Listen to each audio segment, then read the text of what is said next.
आज Doubtnut app download करें। Doubtnut पर अपने सभी गणित, रसायन विज्ञान, भौतिक विज्ञान और जीव विज्ञान के डाउट्स का करो सफाया। बस प्रश्न की फोटो खींचो, एक ही प्रश्न को क्रॉप करो और तुरंत वीडियो सोल्यूशन पाओ। अभी डाउनलोड करें। प्यारे छात्रों, हमारा प्रश्न है कि वक्र y बराबर वर्गमूल में 4 माइनस एक्स की घात 2 और x बराबर √3y तथा x अक्ष के मध्य घिरे क्षेत्र का क्षेत्रफल ज्ञात कीजिए। तो आइए हम इस प्रश्न को हल करते हैं। देखिए, ये तो हमारा वक्र है, y बराबर वर्गमूल में 4 माइनस एक्स की घात 2।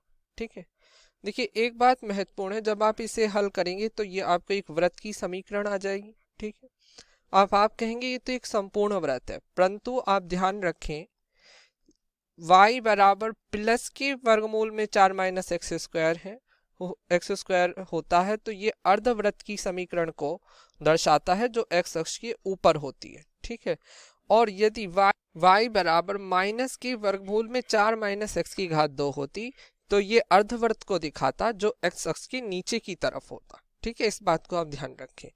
अब देखिए, हमें दूसरी दी गई है x बराबर √3y।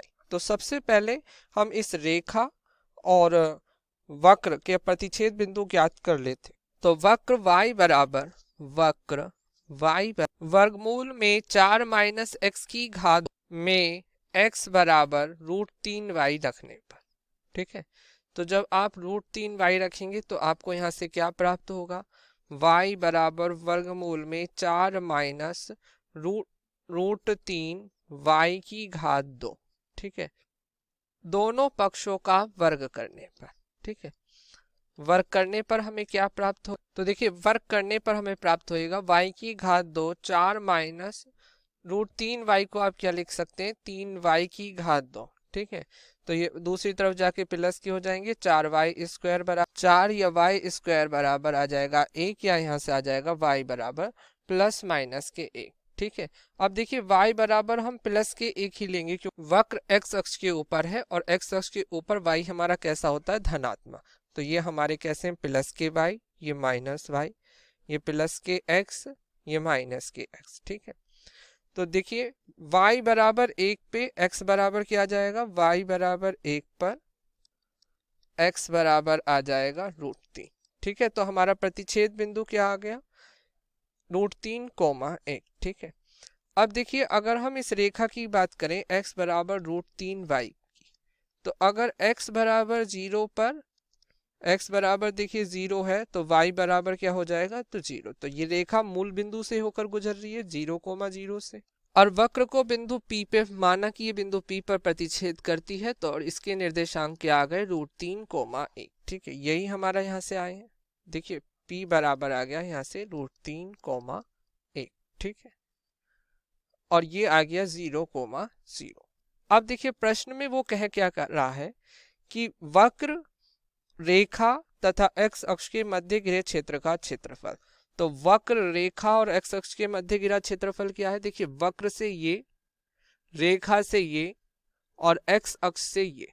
ठीक है, तो हमें ये क्षेत्रफल निकालना है, इसको हमें ज्ञात करना। तो इस बिंदु को हमने मान लिया O, इसे मान लिया Q। ठीक है, अब बिंदु P से हमने क्या करा, x अक्ष पर एक लंब डाल दिया, दैट इज R, और R बिंदु के निर्देशांक क्या आ गए, √3, अब देखिए यहां से इसकी बिंदु Q के निर्देशांक क्या आ जाएंगे, बिंदु Q के निर्देशांक है, जब आप इसे वृत्त की रूप में कन्वर्ट करेंगे तो यहाँ से आपको जो त्रिज्या है वो r बराबर 2 प्राप्त होगी। ठीक है, r बराबर 2 प्राप्त हो जाएगा, तो इस बिंदु के निर्देशांक क्या आ जाएंगे, इस प्रकार 2,0। ठीक है, तो अब इस क्षेत्र का क्षेत्रफल क्या हो जाएगा, तो देखिए इस त्रिभुज PORP का क्षेत्रफल, POR का क्षेत्रफल और प्लस PQRP का क्षेत्रफल। तो हम यहाँ से लिखेंगे अभिष्ट क्षेत्रफल, इस प्रकार हमारा अभिष्ट क्षेत्रफल क्या आ जाएगा, अभिष्ट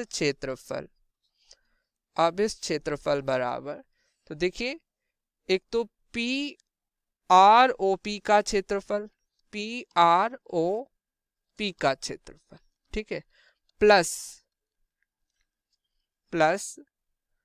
PQRP का क्षेत्रफल, प्लस PQRP का क्षेत्रफल, इन दोनों के क्षेत्रफल के योग से हमें अभिष्ट क्षेत्रफल प्राप्त हो जाएगा। ठीक है, अब देखिए पी आर ओ पी का क्षेत्रफल कैसे निकालेंगे, तो देखिए समाकलन। अब देखिए यहाँ पर एक हम ऊर्ध्वाधर पट्टी ले लेते हैं, आयताकार ऊर्ध्वाधर पट्टी ले लेते हैं जिसकी चौड़ाई dx है।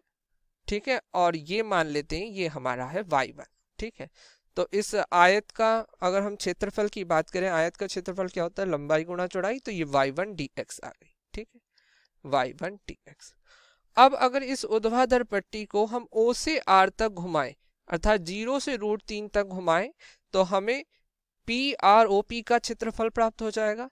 तो हमने समाकलन सीमा 0 से √3 y1 dx प्लस।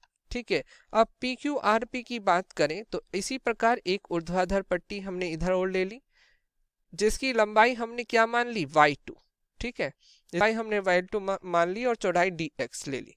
तो y2 गुणा dx आयत के क्षेत्रफल की सहायता से y2 गुणा dx, और जब इस ऊर्ध्वाधर पट्टी को आप √3 से 2 तक इधर उधर मूव करेंगे तो आपको इस पी क्यू आर पी का क्षेत्रफल प्राप्त हो जाएगा। ठीक है, तो ये आपका आ गया √3 से 2 तक। ठीक है, √3 से 2 तक। ठीक है, अब देखिए यहाँ पर y1 क्या है, यहाँ पर y1 क्या है, देखिए ये हमारी रेखा, ये रेखा है, इस रेखा से घिरा क्षेत्रफल, इस रेखा से घिरा क्षेत्रफल x अक्ष और इस रेखा से घिरा क्षेत्रफल। तो ये हमारा क्या आ गया, y बराबर, यहाँ से हम y का मान निकाल लेंगे तो यहाँ से हमें y क्या मिलेगा, y बराबर x भाग में √3 ये आ जाएगा। तो हम यहाँ पर ये लिखेंगे, या 0 से √3 y1 के स्थान पर x भाग में √3 dx। ठीक है, प्लस y2 क्या हो जाएगा, y2 हमारा इस वक्र से घिरा क्षेत्रफल, और x अक्ष और वक्र से घिरा क्षेत्रफल, वक्र क्या है, वर्गमूल में 4 - x², y बराबर वर्गमूल में 4 - x²। तो इस प्रकार हमारा y2 क्या हो जाएगा, वर्गमूल में 4 - x⁻2 dx। ठीक है, या अब देखिए क्योंकि आप जानते हैं दो महत्वपूर्ण सूत्र, समाकलन ऑफ x⁻n dx बराबर क्या होता है, x⁻n + 1 n + 1 + c।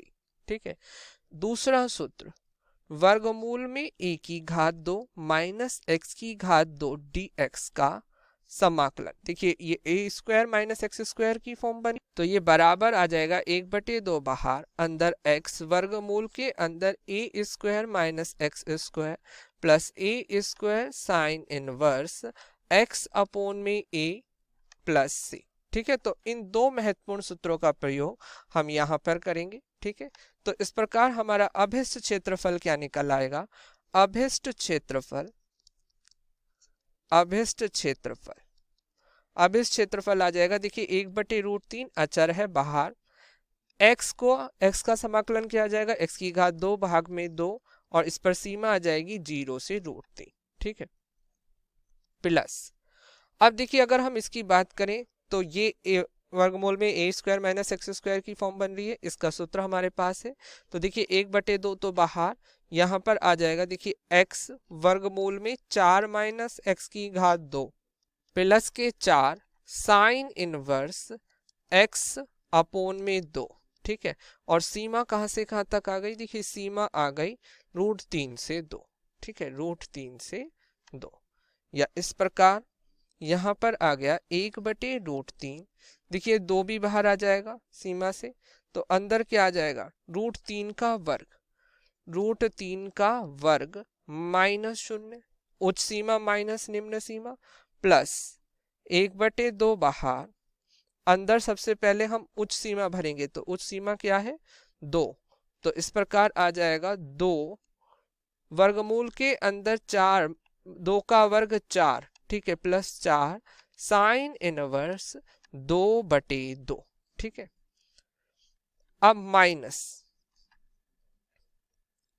अब √3 रखेंगे तो अंदर आएगा √3 वर्गमूल में 4 - √3 का वर्ग 3 प्लस 4 साइन इनवर्स √3 भाग में 2। ठीक है, ब्रैकेट बंद, या इस प्रकार यहाँ से क्या निकल आएगा, देखिए यहाँ पर आ गया 3/2 √3। ठीक है, प्लस 1/2 बाहर, तो देखिए ये क्या हो गया, ये तो हो गया आपका 0, 4 - 4 0, प्लस 4 साइन इनवर्स 2/2 1, ठीक है, माइनस के √3 ब्रैकेट के अंदर √3 प्लस 4 साइन इनवर्स √3 भाग में 2 ब्रैकेट में, या √3 से ये 3 कटा तो ये आ गया √3/2 प्लस 1/2 4 साइन इनवर्स 1, साइन में 1 का मान साइन π/2 का होता है, तो यहाँ पर हम साइन π/2 लिख सकते इस प्रकार, ठीक है, माइनस के √3, ठीक है, माइनस के 4 साइन इनवर्स, साइन में √3/2, साइन में √3/2 मान होता है साइन π/3 का, तो इसके स्थान पर हमने लिख दिया साइन π/3 और ब्रैकेट बंद, ठीक है, या इस प्रकार यहाँ से आ गया। देखिए आप एक और महत्वपूर्ण सूत्र जानते हैं प्रतिलोम त्रिकोणमितीय फलन का, साइन इनवर्स ब्रैकेट के अंदर साइन x बराबर क्या होता है x, तो आप इसी सूत्र का प्रयोग यहाँ पर करेंगे।